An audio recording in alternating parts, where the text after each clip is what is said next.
There is a question that haunts millions of football fans across this country, a question they ask themselves every single Sunday, every single offseason, every single time they watch their team make another baffling decision that defies logic, defies reason, and defies every principle of common sense. The question is simple: why? Why does my team keep losing? Why do the coaches keep changing? Why do the best players keep leaving? Why does nothing ever get better?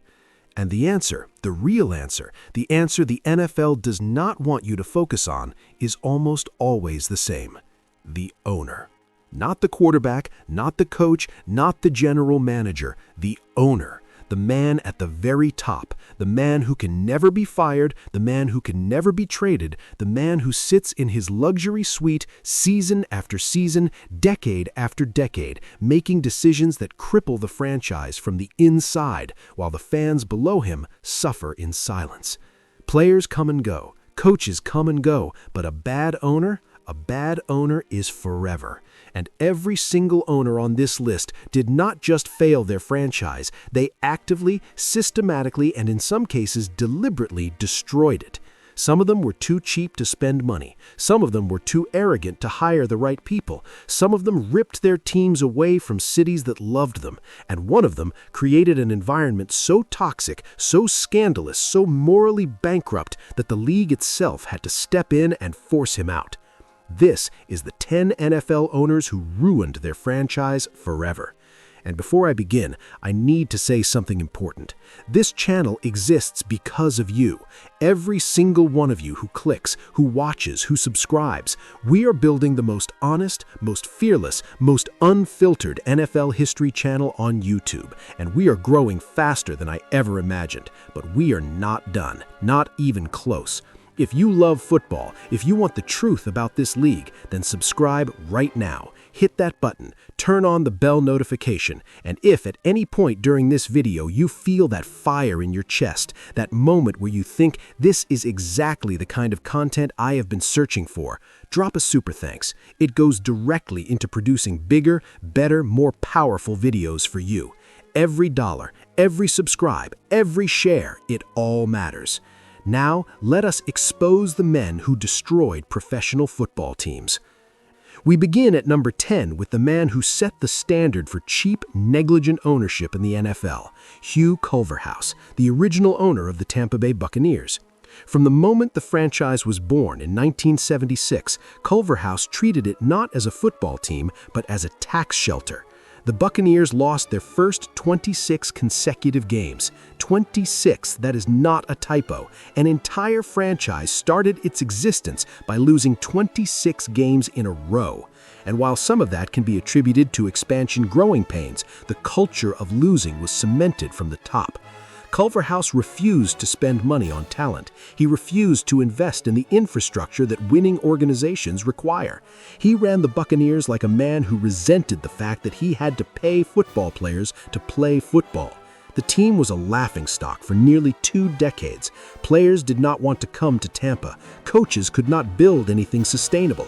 And the fans, the loyal, suffering fans of Tampa Bay, watched year after year as their owner counted his money while the losses piled up like wreckage. Hugh Culverhouse did not build a franchise. He built a monument to apathy.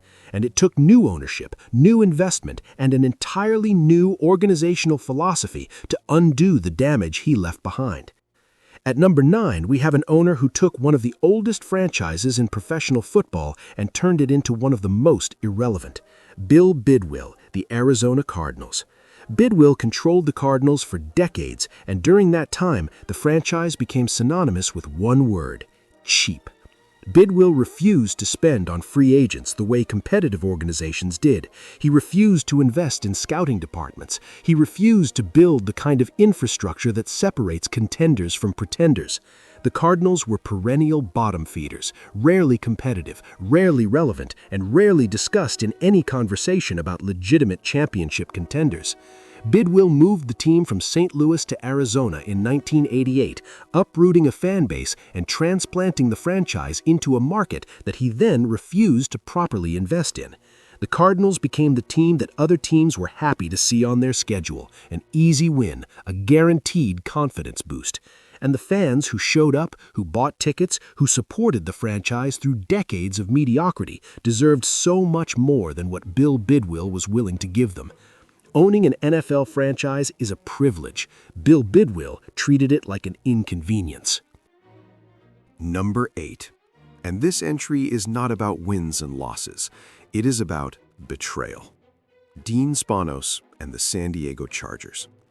For decades, the Chargers were San Diego's team. The city loved them. The fans were passionate, loyal, and devoted. And in January of 2017, Dean Spanos ripped that team away. He moved the Chargers from San Diego to Los Angeles, despite overwhelming public opposition, despite a fan base that pleaded for the team to stay, despite the fact that Los Angeles already had a returning NFL franchise in the Rams. Spanos moved the Chargers into a market that did not want them, did not need them, and to this day has not embraced them. The Chargers now play in a state-of-the-art stadium where visiting fans routinely outnumber home fans. Bills fans, Steelers fans, Raiders fans, they fill the stadium in Los Angeles, while Chargers fans sit at home, many of them in San Diego, still heartbroken, still angry, still unable to forgive the man who chose money over loyalty. Dean Spanos did not just move a football team, he orphaned an entire city. He took something sacred, something that belonged to the people of San Diego, and relocated it for financial gain. And the empty seats in Los Angeles, filled with opposing jerseys week after week, are a permanent reminder that you cannot buy a fan base. You have to earn one. And Dean Spanos was never willing to do that. At number 7, we must tread carefully, because Al Davis, in his prime, was one of the most revolutionary figures in the history of professional football. A visionary who broke barriers of race and gender in hiring, a man who helped forge the merger between the AFL and the NFL, a competitor whose Oakland Raiders were feared by every team in the league. But the later years of Al Davis's ownership tell a very different story, a story of decline, stubbornness, and decisions so bewildering that they turned a proud franchise into a punchline. The defining moment came in 2007 when Davis used the number 1 overall pick to draft Jamarcus Russell, a quarterback with a cannon arm and, as it turned out, almost no desire to put in the work required to succeed at the professional level. Russell is widely considered the biggest draft bust in NFL history. He was out of the league within 3 years. And he was just the most visible symptom of a deeper problem. Davis, in his later years, refused to adapt. He clung to a vertical passing offense that the league had evolved past.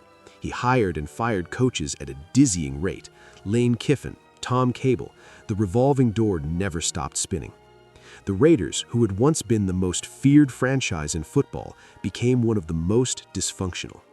Al Davis built the Raiders into legends. And then, in his final years, he watched that legacy erode under the weight of his own refusal to change. Number 6. Stan Kroenke. And this is a story that should make every football fan in America uncomfortable. Because what Kroenke did to the city of St. Louis was not just a business decision, it was a wound. In 2016, Stan Kroenke moved the Rams from St. Louis to Los Angeles. He did it over the objections of the city, the fans, and the community that had supported the franchise for over 2 decades. St. Louis had offered to build a new stadium. The city had fought to keep its team, and Kroenke walked away anyway. But he did not just walk away. According to documents filed during the subsequent lawsuit, Kroenke and the NFL made disparaging remarks about the city of St. Louis itself, questioning its viability as a sports market. The city sued, and the case was eventually settled for approximately $790 million, nearly $800 million paid to a city that was abandoned by the team it supported. Now, the Rams have since won a Super Bowl in Los Angeles. The football has been successful. But the human cost of that move, the shattered loyalty, the broken trust, the families in St. Louis who built their Sundays around a team that no longer exists in their city, that damage is permanent. Stan Kroenke got his stadium, he got his Super Bowl, but he left a scar on a city that will never fully heal. We have reached the halfway point, and if you think these first 5 owners were destructive, you have not seen anything. The top 5 includes an owner who presided over the first ever 0-16 season. An owner so cheap that his team went 31 years without winning a single playoff game. An owner who fired the coach who won him back-to-back Super Bowls because of his own ego. An owner who traded for a quarterback facing dozens of civil lawsuits and gave him the largest guaranteed contract in NFL history. And at number 1, we have an owner whose behavior was so reprehensible, so scandalous, that the NFL itself forced him to sell the team. This is where it gets dark. Subscribe right now if you haven't already, and let's keep going. And I want you to imagine something for a moment. Imagine being a Browns fan. Imagine watching your team go 0-16 in 2017, the second team in NFL history to lose every single game in a season. Imagine watching your franchise draft Johnny Manziel, a quarterback whose off-field behavior was so chaotic that his career was over before it truly began. Imagine watching coach after coach get fired. Imagine watching your team cycle through quarterbacks like a restaurant cycles through napkins. And then, just when you think it cannot possibly get worse, imagine watching your owner trade 3 first-round draft picks and hand out a fully guaranteed contract worth $230 million to Deshaun Watson, a quarterback who was facing more than 20 civil lawsuits alleging sexual misconduct. $230 million, fully guaranteed, for a quarterback who was subsequently suspended for 11 games and who has battled injuries ever since. Jimmy Haslam did not just make bad football decisions. He made decisions that called into question the moral compass of the entire organization. The Browns have been the most tortured franchise in professional football for the better part of 3 decades, and Jimmy Haslam, more than any other individual, is the reason why. Number 4, and this is going to be controversial, because the man I am about to name has won 3 Super Bowls. He has built the Dallas Cowboys into the most valuable sports franchise on the planet, worth an estimated $9 billion. His name is Jerry Jones, and he has ruined the Dallas Cowboys. Now, before you close this video, hear me out. In the early 1990s, Jerry Jones bought the Cowboys and hired Jimmy Johnson. Together, they built a dynasty. Back-to-back Super Bowl victories, a 3rd championship shortly after. The Cowboys were the greatest team in football. And then Jerry Jones fired Jimmy Johnson. He fired the coach who built the dynasty because Jerry Jones wanted the credit for himself. He wanted the world to know that anyone could have coached those teams, that the players, not the coach, were the reason for the success, and that the man who assembled those players was Jerry Jones. It was ego, pure, unchecked, catastrophic ego. And from that moment forward, the Dallas Cowboys have not appeared in a single Super Bowl, not one in nearly 30 years. The most valuable sports franchise in sports, the team that calls itself America's team, 3 decades without reaching the championship game, and the reason is sitting in the owner's box, acting as his own general manager, refusing to hire a football mind who might overshadow him, making decisions based on star power and marketing potential rather than championship building. Jerry Jones won 3 Super Bowls with someone else's coaching genius, and he has spent the last 30 years proving that he cannot do it alone. The Cowboys are not cursed, they are owned. Number 3, Mike Brown and the Cincinnati Bengals. And this is a story about what happens when an owner values profit over winning. Mike Brown inherited the Bengals after his father, the legendary Paul Brown, passed away in 1991.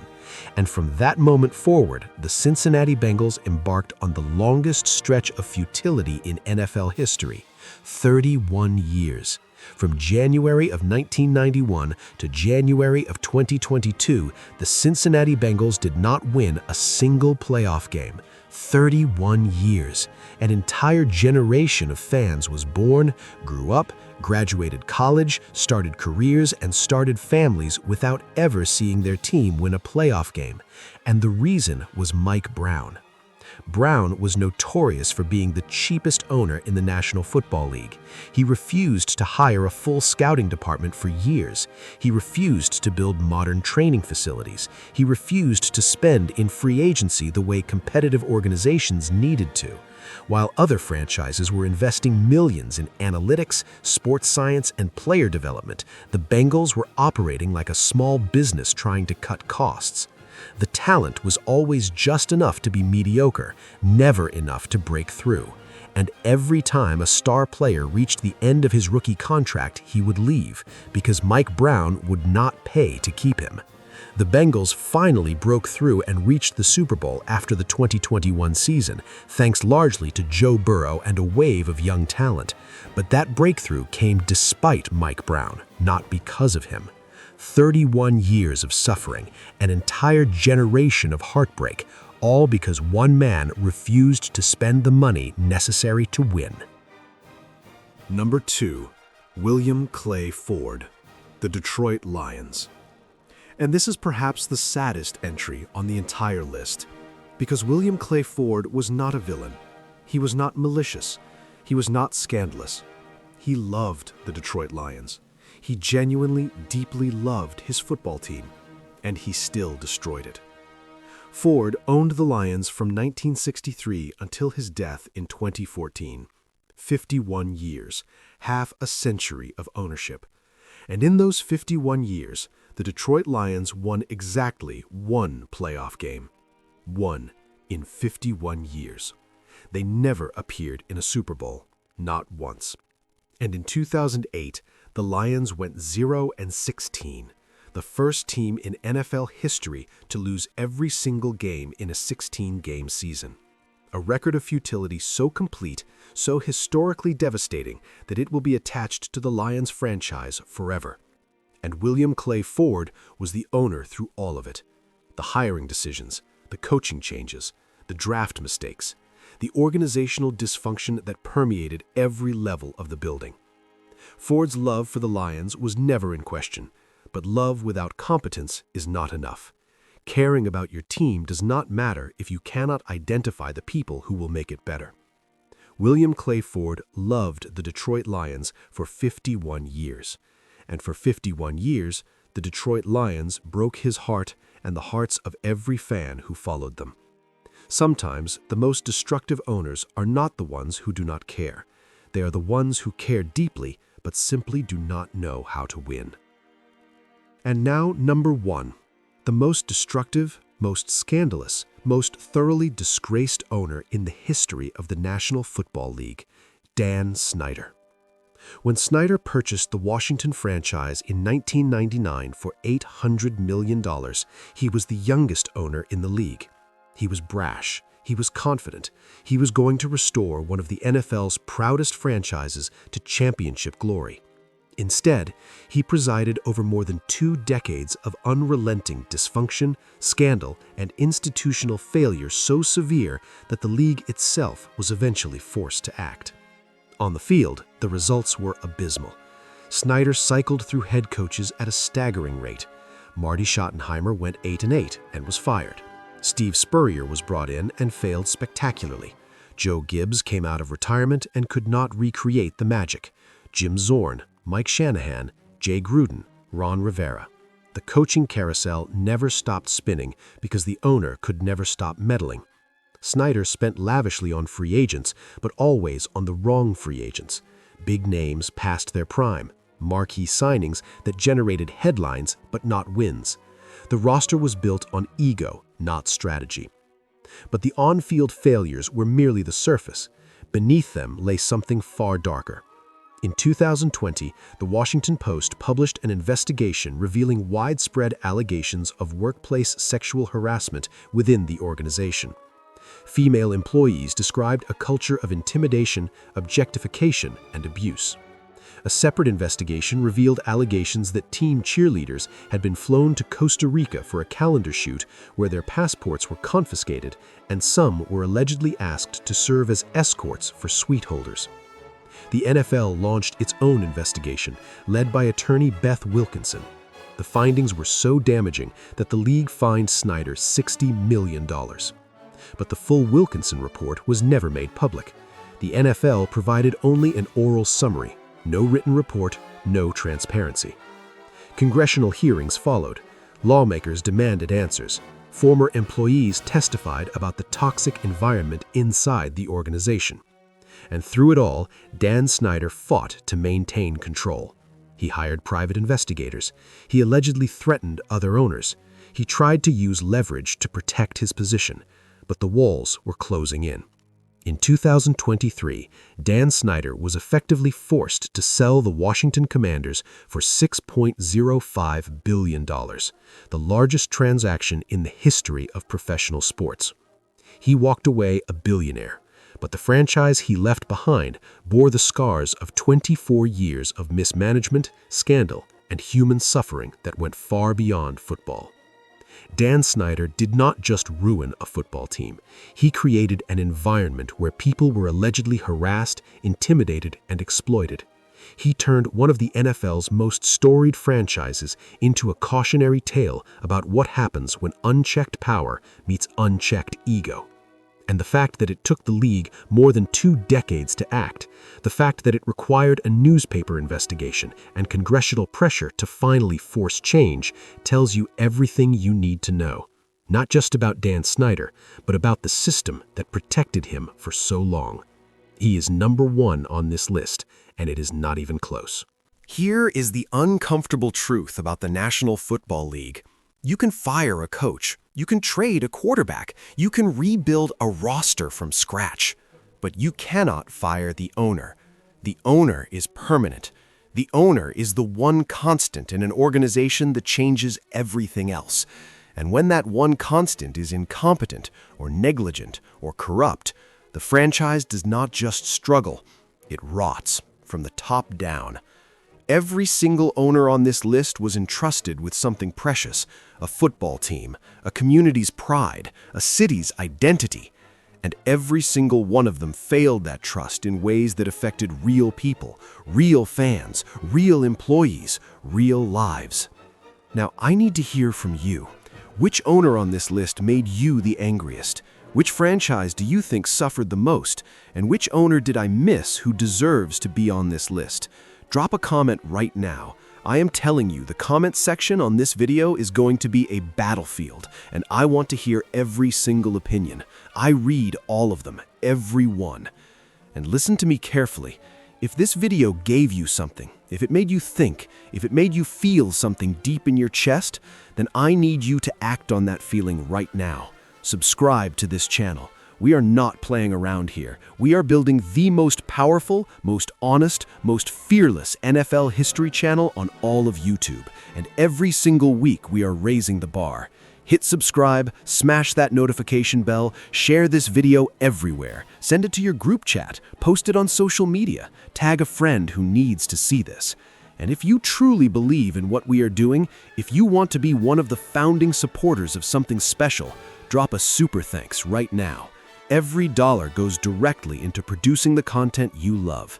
Better research, better writing, better storytelling. This is your channel. This is your community. And the only way it grows is if you help it grow. So subscribe, like, comment, share, super thanks. Do it all. Because the next video is already coming, and I promise you it is going to be the biggest one yet. I will see you there.